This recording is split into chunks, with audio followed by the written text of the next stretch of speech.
I definitely do want to ask you before I leave if there are some books that have been really important either to you just like personally as a reader, or really that like sort of solidified your idea of being a writer, or that were really just helpful in sort of teaching you how to write. I know you've mentioned a couple so far, like Catherine Ann Porter and Virginia Woolf and Patricia Highsmith. What I'm getting at is that I'm also interested in the book as an object, of the book as a thing that exists in space and that we live with. And so if we had to take some, or it, or just one with us, either wherever we go or in an emergency that we would need to have, like what would that book or those books be for you? Well, so when I was, I guess I would have been 6 years old, I watched The Never-Ending Story in the movie theaters, which I don't recommend watching now. It's a very creaky movie when you see it in the current age. But when I was a kid, I loved it, and I've seen it many times. We didn't realize it was a book until about 5 years later, or that it had been a book.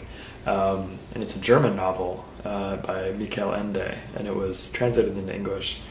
The coolest thing about the hardcover edition is that it's in half red ink and half green ink. So the parts that take place in the everyday world are in red ink, and then when we enter this sort of fantastic kingdom, it's in green ink.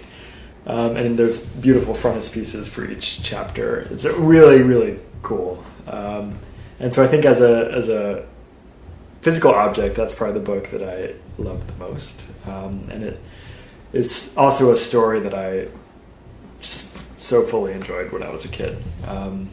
And I think later on, I was probably about 11 or 12 when I read Howard's End by E.M. Forster.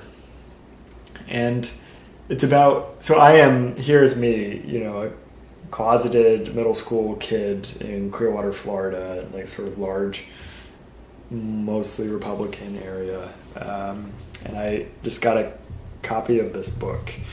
And it's about these two sisters living in London in 1908, the Schlegel sisters, who have these spirited intellectual conversations and discussion societies coming over, and they go to the Beethoven concerts and then talk about, like, did you see goblins in the music? No, I saw heroes. And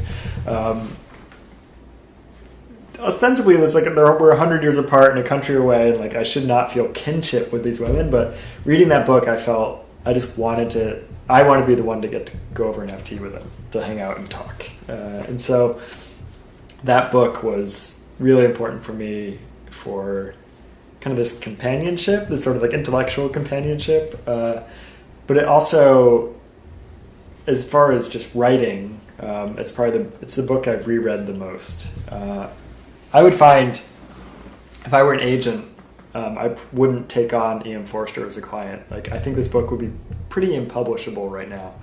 He'll take long passages where he'll just be giving wisdom to the reader. Be like, and this is how life works. You have this happen, and then this is what the truism of life, which we have no tolerance for right now. We have to prove that in the story, but we don't. The author can't just give it to us the way that they used to be able to. So it probably isn't publishable now, but the thing is, E.M. Forster was so wise about the world that his paragraphs, which would seem pretentious to us now, felt like they were unlocking something to me. Like, I was like, no one had ever expressed anything so perfectly that I just really fell in love with that book. So that's the book. I can't imagine anything else unseating it in its place in my mind as the most important book to me. It's something I love to reread. And it also had a great film adaptation. I don't know if you ever saw it, with Helena Bonham Carter and Emma Thompson. It was done in the early 90s. It's a Merchant Ivory film. And Vanessa Redgrave. It's exquisite. I adore it. So those are my two. Never-Ending Story and Howard's End by E.M. Forster, which that combo is probably hard to find.